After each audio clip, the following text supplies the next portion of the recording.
So what I've got here is the battery out of the Twizy.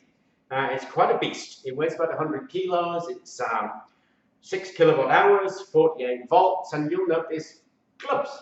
Because although I sometimes have only a passing acquaintance with health and safety, this is a scary beast. This is not something you want to play with. So we've got a double set of rubber gloves on, and we've got 48 volts. It's been sitting around for ages discharged, but even so, it is a dangerous beast to be doing what we're going to do with it, because we're going to open it up, have a look, take some bits out and reuse those bits.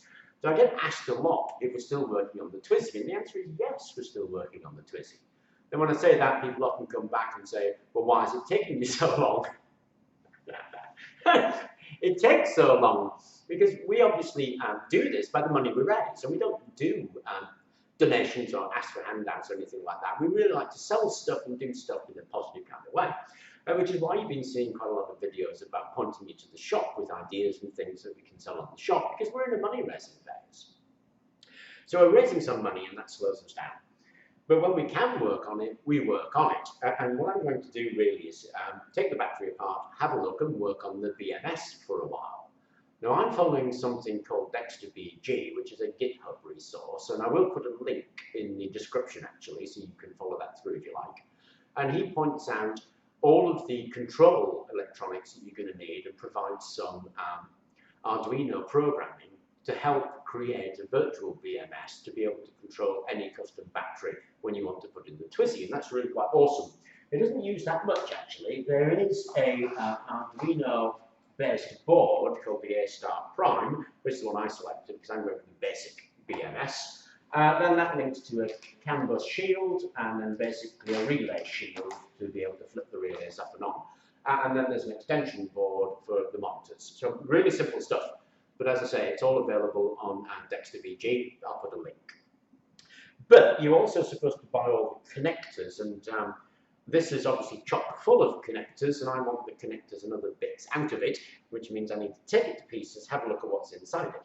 Now this is 6 kilowatt hours, and it's 40 for some volts, can't quite remember how many, 48 I think. So it is a very dangerous bit of kit, and I'm about to take the lid off of it. So sometimes it can seem I only have a passing acquaintance with health and safety, but this one is one of those things you need to treat with great respect. So you'll notice the rubberized gloves. I'm actually wearing 2 sets of rubberized gloves, and I've got protective equipment that I'm going to be using to lever it apart with, which is like 10,000 volt rated screwdrivers and bits and pieces like that.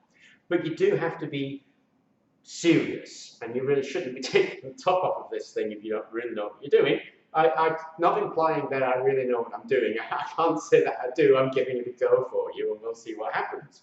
So if I end up dead on the floor, hey, call an ambulance.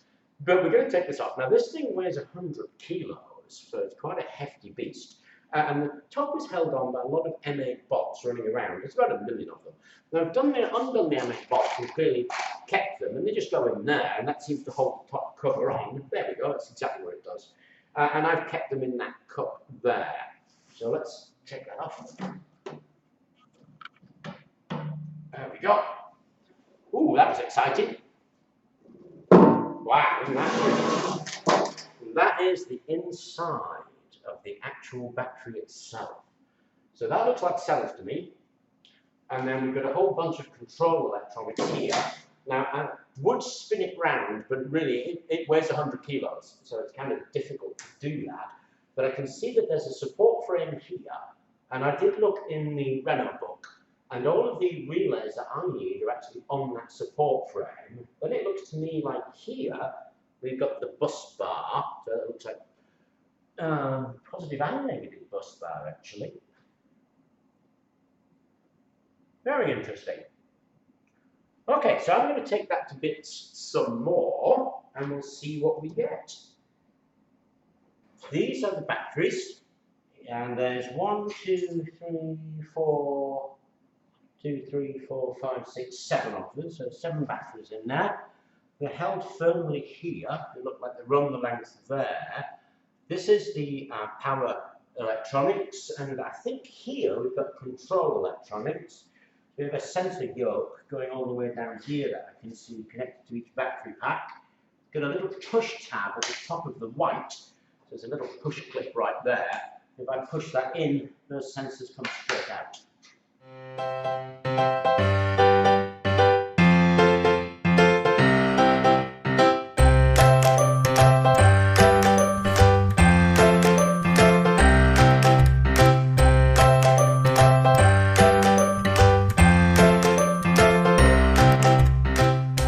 So this was in the other end. This, I think, is the control board. So we have 2 white sockets either side, and I detached it from the control yoke here. There's a little push clip. You push the clip in and it pulls straight out. And there were 4 M10 bolts at the corners allowed me to remove that. So I've got the M10 nuts, and I'm going to put them back on that battery retaining plate. And lose them basically.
So there you go, inside the Twizy battery. So we have this really chunky aluminium and cast iron base plate that everything was bolted to. We don't want that. There's the cover plate, the control electronics, the retaining bars for the batteries, and the batteries themselves. None of this we actually want. So we've taken out the power electronics, and we're going to go to the bench now and have a look at that. Okay, so we've had a look at the stuff that we don't want, because here we're involved in replacing the battery. And the problem with the Twizy is you can't put a custom battery directly into the Twizy because of the battery management. What you have to do is create a virtual battery management system by replacing the control electronics that we saw in that black box that we can't actually access with a whole different set of control electronics and get some power electronics to be able to run everything. Now, you can buy those actually, and they're non-critical. You really just need the working specifications of them. So this relay, for instance, is 450 volts at 40 amps, I think. Yes, that's exactly what it is. So you need specifications from these parts here to be able to replicate this section. Here's the CAN bus, incidentally. We also need the power connector, because obviously at this end, if we connect to that, we'll plug into the Twizy really easily. So we need the power connector, we need some of these electronics on here, and then to replace the control electronics. Now, like I said, I'm using a web link on GitHub, and I'll put that link in, as I said, and I'm only following the recommended advice because the control electronics is there, and they've done a lot of the Arduino programming, and I'm using exactly what they recommend as the basic setup as a star A primer, a CAN bus shield, a relay shield, and an extension for any temperature control that I might want to do. So that's all I'm using when I use that, and I'll use their basic setup. So I'll put that electronics together, use their basic setup, use this power electronics. Now before I put my battery in, I'm going to actually do a 12-volt lead acid battery, 4 of them, to make sure that I've got all of this right.